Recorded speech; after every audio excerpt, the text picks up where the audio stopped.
વિદ્યાર્થી મિત્રો, આપણે 7મા પાઠની અંદર H2 O2 અને N2 ની અંદર સહસંયોજક બંધ સમજ્યા હતા.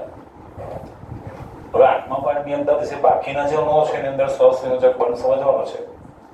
આજે આપણે જોઈશું Cl2 એટલે કે ડાયક્લોરિન અણુમાં સહસંયોજક. જો તમને પહેલા 3 જો બરાબર ખબર પડી ગયા હશે તો હવે પછી સમજવું એકદમ સિમ્પલ થઈ જશે. ક્લોરીનના અણુમાં 2 ક્લોરીનના પરમાણુ છે. ક્લોરીનના પરમાણુની ઇલેક્ટ્રોન રચના 2 8 7 છે. બરાબર. આ બંને તત્વો એ એક ઇલેક્ટ્રોન મેળવવાનું વર્ણન કરે. એટલે કોઈને ઇલેક્ટ્રોન આપવાની ક્ષમતા ધરાવતો નથી. એટલે શું કરશે? ઇલેક્ટ્રોન યુગ્મની ભાગીદારી કરે. ક્લોરીન 7 સંયોજકતા ઇલેક્ટ્રોન છે એટલે 2 4 6 1 7 વત્તા બીજો ક્લોરીનનો પરમાણુ છે 2 4 6 1 7. બરાબર. જો આ ક્લોરીનનો પરમાણુ અનેક ઇલેક્ટ્રોન આપે એટલે અષ્ટક પૂર્ણ કરે, આને આપે તો એક અષ્ટક પૂર્ણ કરે એટલે એક ઇલેક્ટ્રોન યુગ્મની ભાગીદારી કરે. બરાબર. એટલે શું થશે? Cl 2 4 6 1 7. એક આની પાસેથી સ્વીકારવો પડે એટલે આ બીજો ક્લોરીનનો પરમાણુ 2 4 6 1 7. જો આ અષ્ટક રચના પૂર્ણ થઈ ગઈ. અષ્ટક રચના પૂર્ણ થઈ ગઈ. આની વચ્ચે એક ઇલેક્ટ્રોન યુગ્મની ભાગીદારી થાય એટલે શું આવશે? Cl સિંગલ બોન્ડ સહસંયોજક એક બંધ. સેમ પેલા જેવી સાબિત છે. ક્લોરીનના એક અણુમાં અથવા તો ઘણા પણ બોલે છે ડાયક્લોરીનના એક અણુમાં ક્લોરીનના 2 પરમાણુ રહેલા છે. ક્લોરીનના પરમાણુની ઇલેક્ટ્રોન રચના 2 8 7 હોવાથી તે એક ઇલેક્ટ્રોન સ્વીકારી અને તેની નજીકના નિષ્ક્રિય વાયુ તત્વ આર્ગોન જેવી સમૃદ્ધ રચના પ્રાપ્ત કરવાની ક્ષમતા ધરાવે છે. પ્રાપ્ત કરવાનું વલણ ધરાવે છે. ઘણા પણ લખે છે કે ડાયક્લોરીનના અણુમાં ક્લોરીનના 2 પરમાણુ રહેલા છે. ક્લોરીનના પરમાણુની ઇલેક્ટ્રોન રચના 2 8 7 હોવાથી તેને તેની નજીકના નિષ્ક્રિય વાયુ તત્વ જેવી સમૃદ્ધ અષ્ટક રચના પ્રાપ્ત કરવા માટે એક ઇલેક્ટ્રોનની જરૂર છે.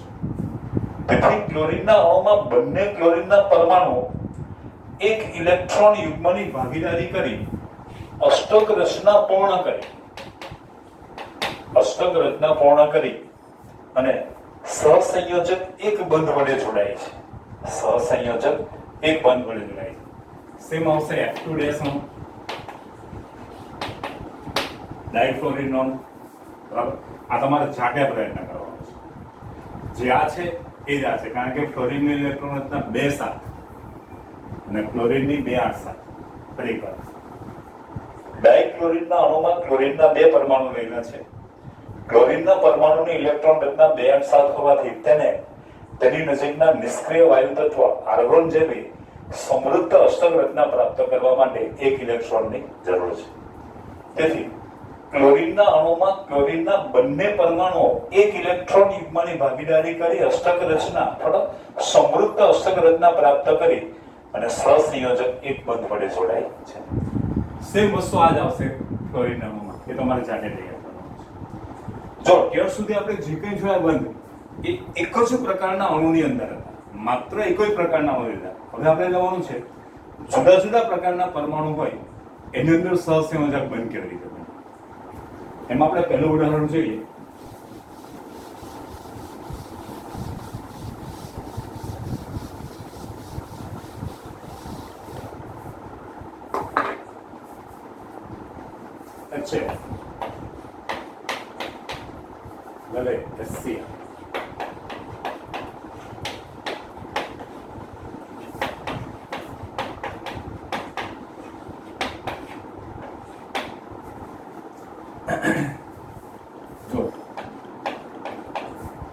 આપણે HCl એટલે તરત જ બોલીએ હાઇડ્રોક્લોરિક એસિડ. અને અવશ્ય ધ્યાન રાખવાનું, જો હું અહીંયા એક્યુએસ ફોર્મ મૂકું તો જ આને હાઇડ્રોક્લોરિક એસિડ, પણ જો ગેસિયસ ફોર્મ મૂકું આને હાઇડ્રોજન ક્લોરાઇડ કહેવાય. બરાબર? એટલે આપણે HCl હાઇડ્રોજન ક્લોરાઇડ આ ગેસિયસ ફોર્મમાં હશે ને તો જ આને હાઇડ્રોજન ક્લોરાઇડ કહેવાય. જો પેલા જેવું સેમ છે પણ જરાક આપણે કંઈક અંદર થોડુંક ઉમેરવું પડશે. હાઇડ્રોજન ક્લોરાઇડ ની અંદર હાઇડ્રોજનનો એક અને ક્લોરીનનો એક એમ બે પરમાણુ રહેલા છે. હાઇડ્રોજનના પરમાણુની ઇલેક્ટ્રોન રચના એક હોવાથી તેની નજીકના નિષ્ક્રિય વાયુ તત્વ હિલિયમ જેવી સમૃદ્ધ દ્વિક રચના પ્રાપ્ત કરવા માટે એક ઇલેક્ટ્રોનની જરૂર છે. જ્યારે ક્લોરીનના પરમાણુની ઇલેક્ટ્રોન રચના 2 8 7 હોવાથી તેની નજીકના નિષ્ક્રિય વાયુ તત્વ આર્ગોન જેવી સમૃદ્ધ અષ્ટક રચના પ્રાપ્ત કરવા માટે અહીંયા દ્વિક અને અહીંયા અષ્ટક રચના પ્રાપ્ત કરવા માટે એક ઇલેક્ટ્રોનની જરૂર છે. બંનેને જ એક ઇલેક્ટ્રોનની જરૂર છે એટલે કોઈને ઇલેક્ટ્રોન આપીને એ ઇલેક્ટ્રોન યુગ્મની ભાગીદારી કરે. કેવી રીતે બરાબર જઈએ? H આની પાસે એક જ સંયોજકતા ઇલેક્ટ્રોન છે પ્લસ Cl. ક્લોરીનના 7 સંયોજક 2 2 4 2 6 1 7. તમે અહીંયા આ રીતે બિંદુ કા કરો તો પણ ચાલે, પણ હું એટલા માટે ડિફરન્ટ કરું છું તમને આઈડિયા આવી જાય. તો જો H સિંગલ બોન્ડ Cl બરાબર 2 2 4 2 6 1 7. તો જો આની દ્વિક રચના પૂર્ણ થઈ ગઈ. આની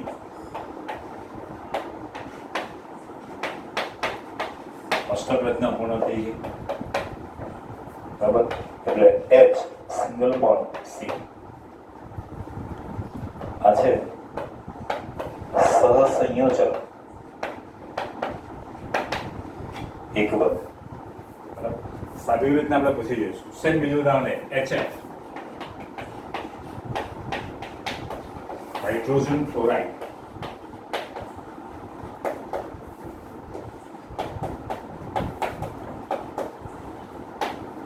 જો આ વસ્તુ આવડી જશે આ તમને લાભો આવડી જશે, છતાં આપણે એકવાર સમજી લઈએ.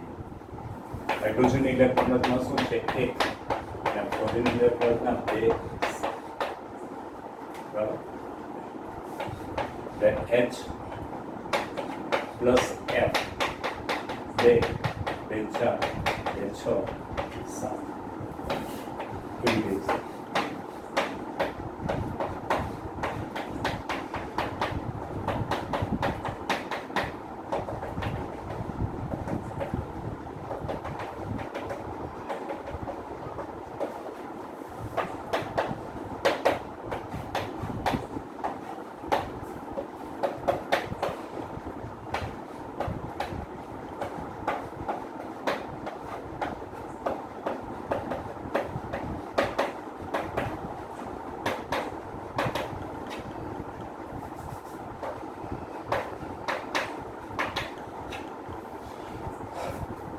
આપણી બુકની અંદર કોઈ લિમિટેડ ઉદાહરણ આપેલા છે, પણ આપણે એટલા નહીં, એને પેરેલલ આવતા બધા જ ઉદાહરણ છે કરવાનો પ્રયત્ન કરવાનો.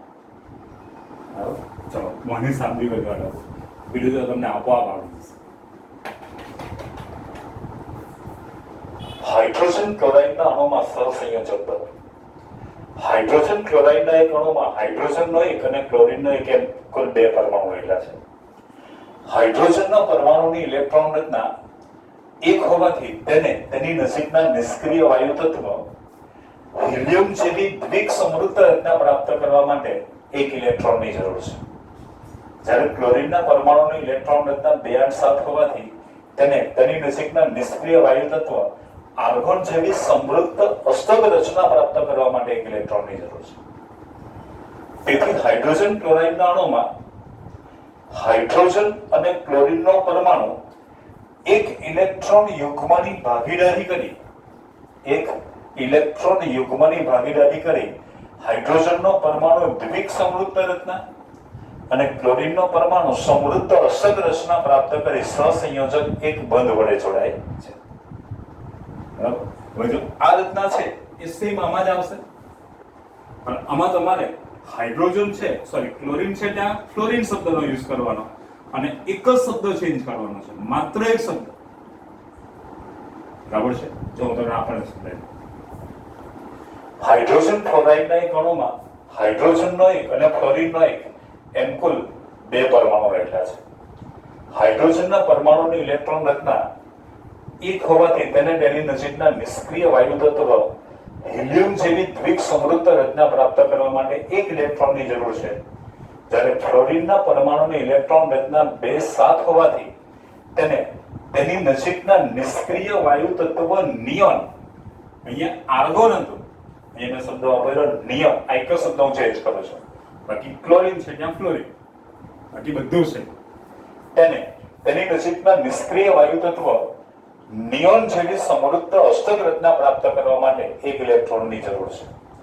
તેથી હાઇડ્રોજન ફ્લોરાઇડના અણુમાં હાઇડ્રોજન અને ફ્લોરિનનો પરમાણુ 1 ઇલેક્ટ્રોન યુગ્મની ભાગીદારી કરી હાઇડ્રોજનનો પરમાણુ દ્વિક સમૃદ્ધ રચના અને ફ્લોરિનનો પરમાણુ સમૃદ્ધ અષ્ટક રચના પ્રાપ્ત કરી સહસંયોજક એક બંધ વડે જોડાય. હવે જો અહીંયા સુધી આપણે ટેક્સ્ટબુક પડતો તો અવેલેબલ છે, પણ હું થોડુંક આગળ જાઉં છું, તમારે ન યાદ રાખશો ને તો પણ ચાલશે. હું થોડુંક ઉમેરી દઉં. ધ્રુવીય સહસંયોજક બંધ.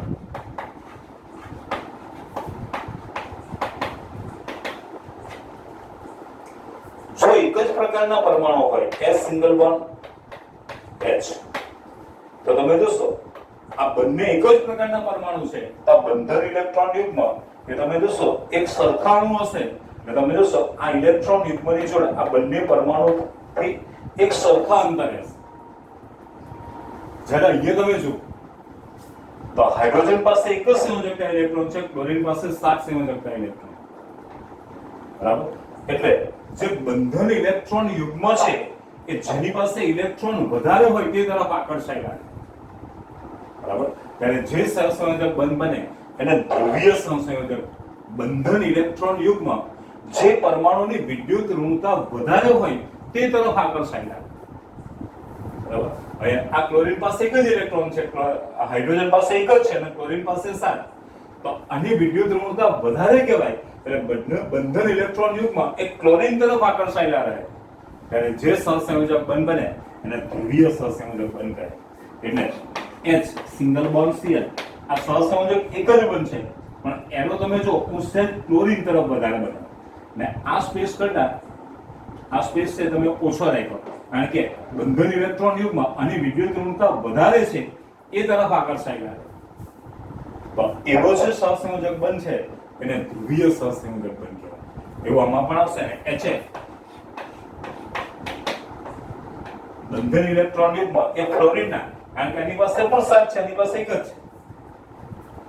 આની વ્યાખ્યાની તમારે કોઈ જરૂર નથી, પણ હું તમને અત્યારે ખાલી ઓરલી કહી દઉં, આ ખાલી સમજવા માટે જ તમારી બુકમાં આપ્યું નથી, તમારે કરવાનું પણ નથી. શું વ્યાખ્યા આવશે? 2 જુદા જુદા તત્વના પરમાણુ જ્યારે સહસંયોજક બંધ વડે જોડાય ત્યારે બંધન ઇલેક્ટ્રોન યુગ્મ જે પરમાણુની વિદ્યુત ઋણતા વધારે હોય તે તરફ આકર્ષાયેલા રહે ત્યારે જે સહસંયોજક બંધ બને તેને ધ્રુવીય સહસંયોજક બંધ કહે છે. બરાબર. HF એટલે કે હાઇડ્રોજન ફ્લોરાઇડ, HCl એટલે કે hydrogen chloride, H2O, NH3, CH4 આ બધામાં ધ્રુવીય સહસંયોજક બતાવશે. બરાબર. આપણને આની જરૂર નથી. જો તમે હાઇડ્રોજન બંધની સમજૂતી શીખવાના હોય તો ધ્રુવીય સહસંયોજક બંધ એ ખબર હોવી જોઈએ. પણ આપણી બુકમાં હાઇડ્રોજન બંધનો કોઈ જગ્યાએ ઉલ્લેખ નથી કર્યો. એટલે આ ખાલી જાણકારી માટે જ મેં તમને કહ્યું છે. આ તમને ખબર પડી હાઇડ્રોજન ક્લોરાઇડ અને હાઇડ્રોજન ક્લોરાઇડ બરાબર સેમ વસ્તુ છે.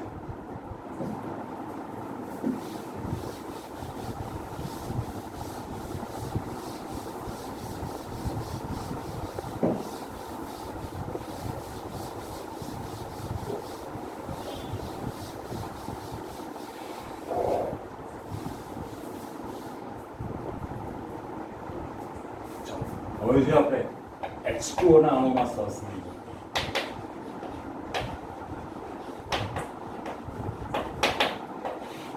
પાણીના અણુમાં સહસંયોજક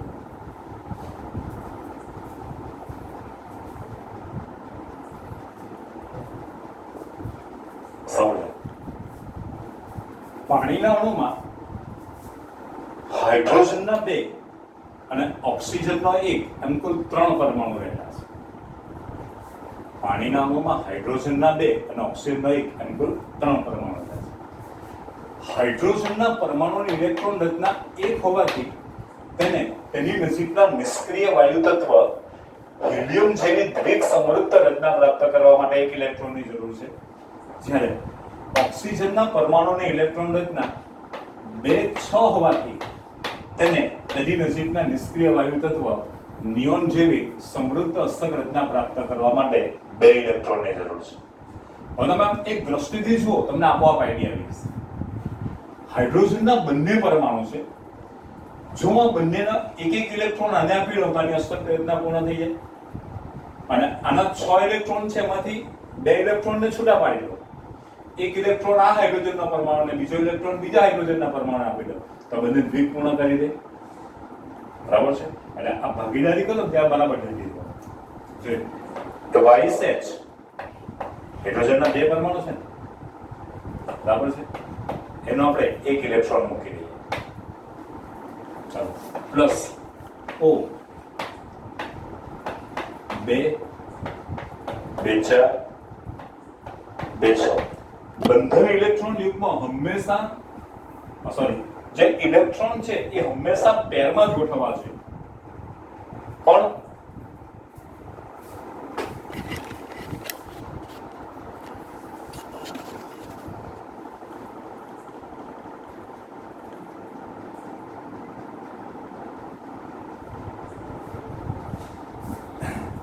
જો જરા ડિસ્ટર્બ થઈ ગયું ફરી પસંદ H2O ના અણુમાં હાઇડ્રોજનનો 1 અને ઓક્સિજનના 2 હાઇડ્રોજનના 2 અને ઓક્સિજનનો 1 એમ કુલ 3 પરમાણુ છે. હાઇડ્રોજનના પરમાણુની ઇલેક્ટ્રોન રચના 1 છે, એટલે તેને તેની નજીકના નિષ્ક્રિય વાયુ તત્વ હિલિયમ જેવી દ્વિક સમૃદ્ધ રચના પ્રાપ્ત કરવા માટે 1 ઇલેક્ટ્રોનની જરૂર છે. જ્યારે ઓક્સિજનના પરમાણુની ઇલેક્ટ્રોન રચના 2 6 હોવાથી તેને તેની નજીકના નિષ્ક્રિય વાયુ તત્વ નિયોન જેવી સમૃદ્ધ અસ્તક રચના પ્રાપ્ત કરવા માટે 2 ઇલેક્ટ્રોનની જરૂર છે. હવે તમે બરાબર ધ્યાનથી જુઓ, આ બંને હાઇડ્રોજનના પરમાણુ આને 1 ઇલેક્ટ્રોન આપી દે તો અસ્તક રચના પૂર્ણ થઈ જાય. બરાબર? અને આના જે 6 સંયોજકતા ઇલેક્ટ્રોન છે એમાંના આ 6 માંથી એક પેરને ઉટોડી નાખો અને બંનેને 1 ઇલેક્ટ્રોન આ હાઇડ્રોજનને આપી દો, એક બીજા હાઇડ્રોજન તે દ્વિક પૂર્ણ કરી દે. એટલે જો હાઇડ્રોજનના 2 પરમાણુ, ઓક્સિજનના 6 સંયોજકતા ઇલેક્ટ્રોન 2 2 4 2 6 હંમેશા ઇલેક્ટ્રોન છે એ પેરમાં જ રહે. પણ જો મારે સહસંયોજક બનાવવો હોય તો ક્યારેક એને તોડવો પણ પડે. જો મેં તોડી નાખો થઈ ગયું. હવે જોજો ઇડિયોસ O 2 2 4 5 2 6 સમજી લો. આ એક હાઇડ્રોજનનો પરમાણુ છે, એનો આ એક ઇલેક્ટ્રોન છે. તો એ શું કરે છે? ઓક્સિજનના આ ઇલેક્ટ્રોનનો ઉપયોગ કરી અને દ્વિક રચના પૂર્ણ કરી દે. આ બીજો હાઇડ્રોજનનો પરમાણુ છે, એનો આ એક ઇલેક્ટ્રોન છે. બરાબર છે? તો આ બંને છે એ દ્વિક રચના પૂર્ણ કરે છે. જ્યારે ઓક્સિજનના જો 2 2 4 2 6 2 8.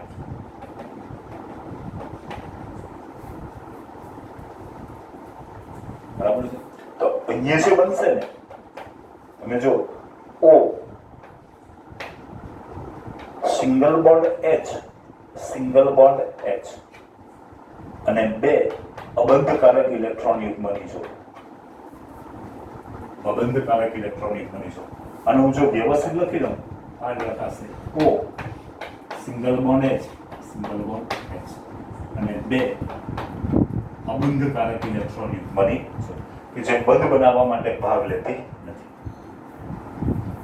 બરાબર? આ પણ ધ્રુવીય સહસંયોજક બંધ રહેશે. જો બરાબર ધ્યાન રાખીએ. આનો આકાર પણ છે અનુકોણીય.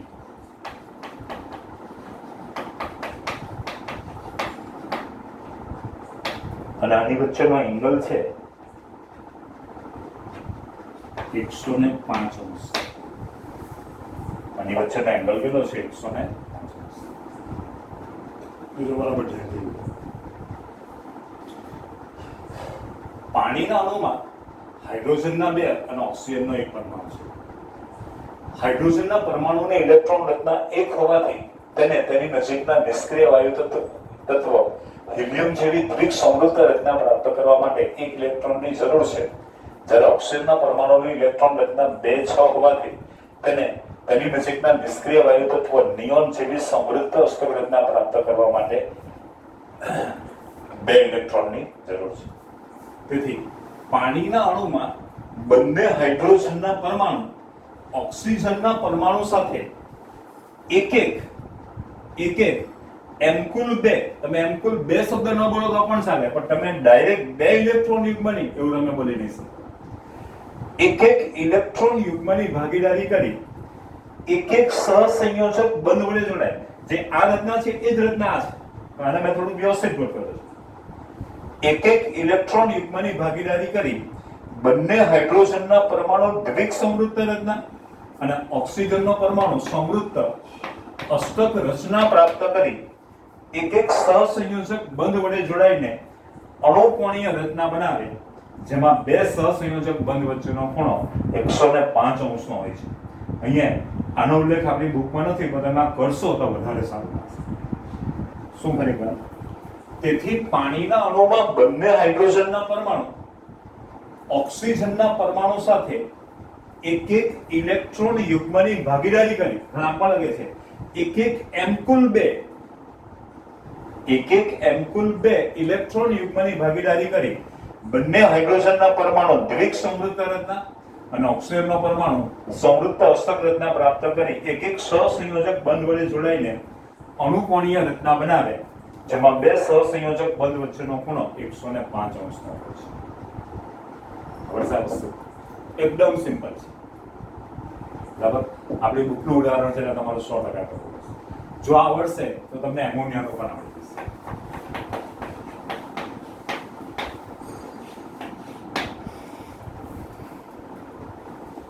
જે એમોનિયાના અણુમાં ધ્રુવીય જો છોકરા આ પણ ધ્રુવીય સહસંયોજક બંધમાં જ આવશે. ખ્યાલ આવી? હવે તો તમને ખ્યાલ આવી જશે. હાઇડ્રોજનના પરમાણુની ઇલેક્ટ્રોન રચના 1 અને નાઇટ્રોજનની કેટલી છે? 2, 5. હવે જો ત્રણે હાઇડ્રોજન આને એક આપી દે એટલે અષ્ટક પૂર્ણ કરે, અને આના 3 ઇલેક્ટ્રોનને છૂટા પાડી દો અને એ ત્રણે હાઇડ્રોજન સાથે દ્વિક પૂર્ણ કરી દે. એટલે હું ડાયરેક્ટ સમજાવું. ચલો, 3 હાઇડ્રોજન છે.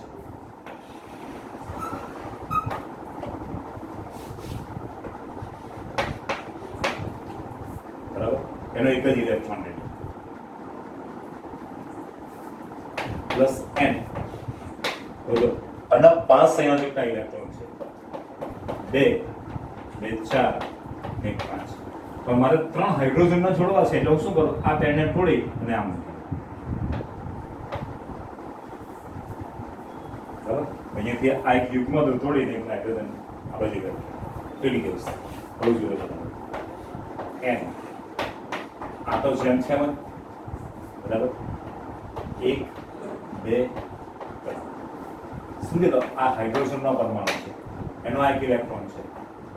તો શું કરે? દ્વિક રચના પૂર્ણ કરે. આ બીજો હાઇડ્રોજનનો પરમાણુ છે, એનો આ એક ઇલેક્ટ્રોન છે, આ પણ દ્વિક રચના પૂર્ણ કરે. આ ત્રીજો હાઇડ્રોજનનો પરમાણુ છે, એનો એક ઇલેક્ટ્રોન છે, એ પણ દ્વિક રચના પૂર્ણ કરે. હવે નાઇટ્રોજનના જુઓ, બીજી અષ્ટક રચના, અને આ ત્રણેયની કઈ રચના પૂર્ણ થાય છે? બરાબર. શું બનશે? બરાબર n single bond H, single bond H, single bond H.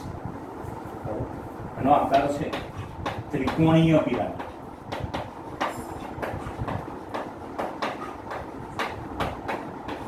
જગ્યા ઓછી છે અને એક અબંધકારક ઇલેક્ટ્રોન યુગ્મની જોડ થઈ જશે. આમાં પણ ધ્રુવીય સહસંયોજક બંધ છે. ત્રિકોણીય પિરામિડ તમે જોઈ શકો છો આ રીતે એંગલ હશે.